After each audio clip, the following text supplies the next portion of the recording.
Assalamualaikum warahmatullahi wabarakatuh. Kita berjumpa kembali di dalam media belajar TTL Indonesia. Yang akan kita bahas saat ini adalah metode hampiran.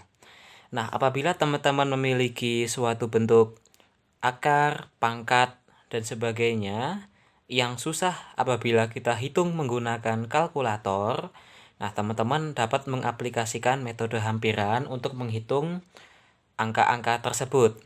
Nah, metode hampiran ini cukup sering digunakan oleh para mahasiswa di perkuliahan dan juga sering dipelajari. Nah, ini kami ajarkan, kami berikan ilmunya pada teman-teman, siapa tahu membantu saat pengerjaan TPS nanti ya. Oke, jadi kita ceritakan dulu sejarahnya kenapa bisa ada metode hampiran ini. Misalkan kita memiliki fungsi ini. Fungsi di sini X, di sini Y ya. Kita punya fungsi seperti ini. Di sini kita definisikan sebagai kita punya nilai X. Lalu, apabila nilai X ini kita tambahkan sedikit dengan delta X, maka nilai yang ada di sini, pasti di sini akan menjadi X plus delta X kan. Nah, kemudian, apabila fungsi ini kita definisikan sebagai Y sama dengan Fx, maka di sini nilai X akan dipetakan menjadi Fx kan. Dan di titik ini, di sini akan menjadi Fx plus delta X. Iya enggak? Nah, oke, teman-teman tahu kan dalam pemahaman grafik, kita memiliki suatu properti yang kita sebut sebagai gradien atau M. Oke, pada fungsi ini, gradien atau M adalah masih sama ya, delta Y dibagi delta X. Kemudian teman-teman tahu bahwa delta Y atau selisih dari Y ini akan sama dengan Fx plus delta X atau titik ini diselisihkan dengan titik ini dikurangi dengan Fx yang tidak lain delta Y-nya adalah segini kan. Nah, inilah delta Y. Dan dibagi dengan delta X. Oke. Sekarang, grafik ini kan sangat lebar kan. Kalau grafik ini sangat lebar, maka akan memiliki garis singgung yang berbeda-beda kemiringannya. Nah, agar garis singgung ini memiliki kemiringan yang sama, mau tidak mau, delta X dan delta Y ini kita limitkan menuju 0. Kenapa kita limitkan menuju 0? Agar tercipta garis singgung yang seragam. Oke. Kalau limitnya menuju 0 per 0, atau delta Y menuju 0, delta X menuju 0, maka term delta Y per delta X ini akan berubah menjadi dy per dx. Yang tidak lain, dy dx ini adalah suatu turunan fungsi atau y aksen, atau bisa kita sebut juga sebagai f aksen x. Oh, ternyata f aksen x ini akan sama dengan nilainya dengan fx plus x delta x dikurangi fx dibagi delta x. Ya, sampai sini semoga dapat dipahami. Nah, cara kerja dari hampiran ini, kita memiliki suatu nilai X nih, yang kalau kita masukkan ke dalam fungsi akan memiliki nilai Fx. Nilai X ini kemudian kita tambah dengan suatu delta X, maka akan terjadi perubahan nilai fungsinya sebesar sekian. Nah, kalau rumus ini kita tulis ulang kembali, maka di sini kita akan mempunyai f aksen X atau dy dx itu sama dengan fx plus delta x dikurangi fx dibagi dengan delta x. Nah, bedanya fx ini adalah suatu nilai fungsi pada awalnya, dan nilai fungsi akhir yang akan kita cari adalah fx plus delta x ini. Nah, kalau delta x ini saya pindahkan ke kiri, akan menjadi f aksen x dikali delta x, ini akan sama dengan fx plus delta x dikurangi fx. Nah, tujuan kita melakukan hampiran adalah untuk mencari ini, fx plus delta x, karena ini adalah nilai fungsi akhir. Kalau kita ubah di sini berarti fx plus delta x akan sama dengan fx atau nilai fungsi pada awalnya ditambah f aksen x atau turunan fungsinya ketika dikali dengan delta x. Nah, ini adalah rumus atau skema hampiran yang akan kita gunakan sampai menjawab soal nanti. Oke, kita masuk ke akar 4,6. Nah, bagaimana kita memprediksi nilai akar 4,6 ini? Tadi kan fungsi hampiran itu untuk memprediksi nilai suatu bilangan yang susah ditebak. Oke, di sini kita punya akar 4,6. Nah, kita definisikan dulu fungsi ini kan adalah suatu fungsi akar kan? Berarti fx-nya sama dengan akar x. Nah, tadi nilai fungsi akhir kita definisikan sebagai fx plus delta x kan. Apabila fx-nya sama dengan akar x, maka akar 4,6 ini kita jadikan x plus delta x. Nah, gimana tuh rinciannya? Nah, x dan delta x ini adalah dua bilangan berbeda. X adalah bilangan yang mudah dioperasikan dengan fungsi tersebut, dan delta x adalah nilai selisihnya. Kita punya fungsi akar. Nah, berapa nilai suatu bilangan yang paling dekat dengan 4,6 dan mudah diakarkan? Nilainya kan tidak lain dan tidak bukan adalah 4 kan? 4 itu mudah diakar. Oh, berarti 4 ini sama dengan X. Sedangkan sisanya adalah 0,6. Ini adalah nilai delta X-nya. Oke, sekarang kita menuju rumus. Fx plus delta X ini sama dengan Fx ditambah f aksen X dikali delta X. Fx-nya kita punya akar X ditambah f aksen X-nya berapa? Turunan dari fungsi akar berapa? 1/2 akar X kan? Dikali dengan delta X.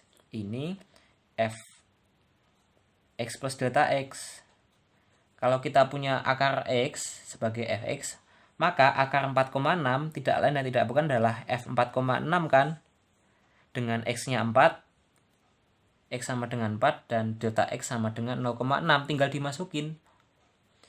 Sama dengan akar X atau akar 4 ditambah dengan delta X 0,6 yang dibagi dengan 2 akar X, 2 akar 4. Ini akan sama dengan akar 4 ditambah 0,6 dibagi 2 dikali 2, atau akar 4 ditambah 0,6 bagi 4. Ini akan sama dengan 2 ditambah 0,6 bagi 4 berapa? 0,15 kan? Berarti 2,15 adalah hasil dari akar 4,6 ini.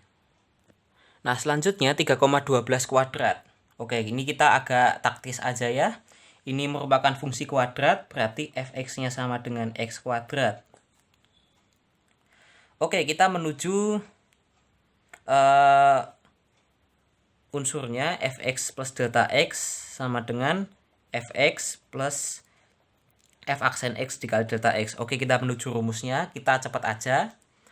X-nya kita ambil 3, delta X-nya kita ambil 0,12, ya kan?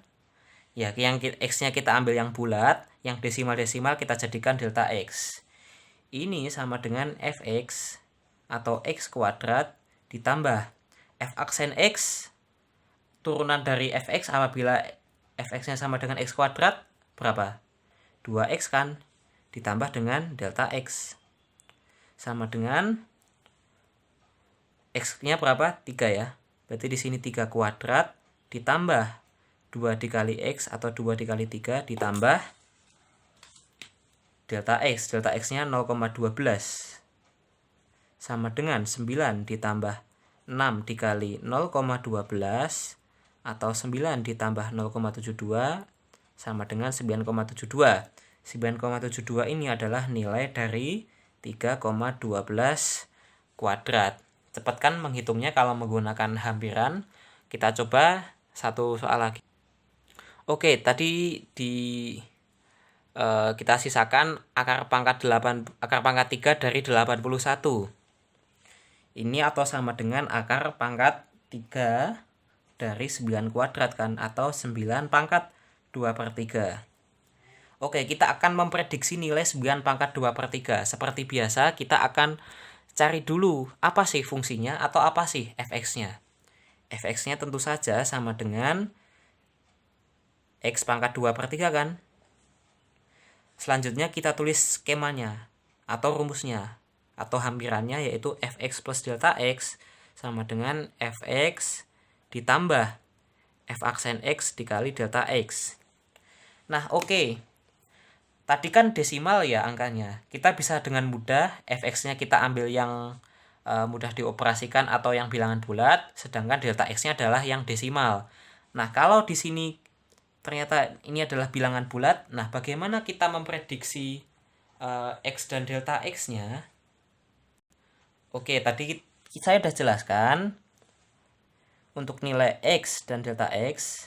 Nilai x ini adalah nilai yang mudah dioperasikan oleh fungsinya, yang paling dekat dengan angka 9 ini. Kira-kira angka berapakah yang paling mudah di akar pangkat 3 lalu dikuadratkan? 8 kan?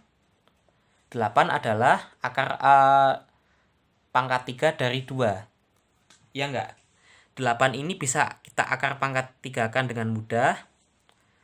Maka kita ambil x sama dengan 8. Dan delta x adalah sisanya, yaitu 1 kan? Maka di sini fx plus delta x-nya adalah akar pangkat 3 dari 81. Kita tulis dulu fx-nya berapa? Fx-nya sama dengan x pangkat 2/3 ditambah f aksen x berapa kalau fx-nya x pangkat 2/3? Tidak lain adalah 2/3 dikali x pangkat min 1/3. Ya kan? Dikali dengan delta x. Kita masukkan aja nilainya. X sama dengan 8 dan delta x sama dengan 1. Tadi kan udah jelas ya kenapa saya pilih x sama dengan 8. Karena lebih mudah dipangkatkan 2/3. 8 pangkat 2/3. Ditambah 2/3 dibagi. Ini kan kalau pangkat negatif berarti berubah jadi penyebut kan. Sama dengan akar pangkat 3 dari x. X-nya berapa? X-nya 8. Dikali dengan delta x. Delta x-nya kita punya 1. Oke, di sini kita punya 8 pangkat 2 akar 2/3. Berapa? 8 di akar pangkat 3 kan hasilnya 2. Lalu dikuadratkan akan menjadi 4 kan? Atau kalau yang malas ngitung, 8 pangkat 2/3 itu 2 pangkat 3 dikali pangkatnya dengan 2/3. Dicoret akan menghasilkan 2 pangkat 2, ya kan? Di sini kita ketemu 4 ditambah 2/3 dikali akar pangkat 3 dari 8. 3 dikali 2, ya kan? Ini akan sama dengan 4 ditambah 2-nya kita coret, 4 ditambah 1/3 atau 4,33. Oke, berarti kita bisa prediksi dengan mudah nilai akar pangkat 3 dari 81 adalah 4,33. Nah, oke, apabila tadi kita punya soal disuruh menjumlahkan akar pangkat 6 ditambah 3,12 kuadrat ditambah akar pangkat 3 dari 81, maka tinggal dijumlahkan aja kan. Tadi berapa aja hasilnya.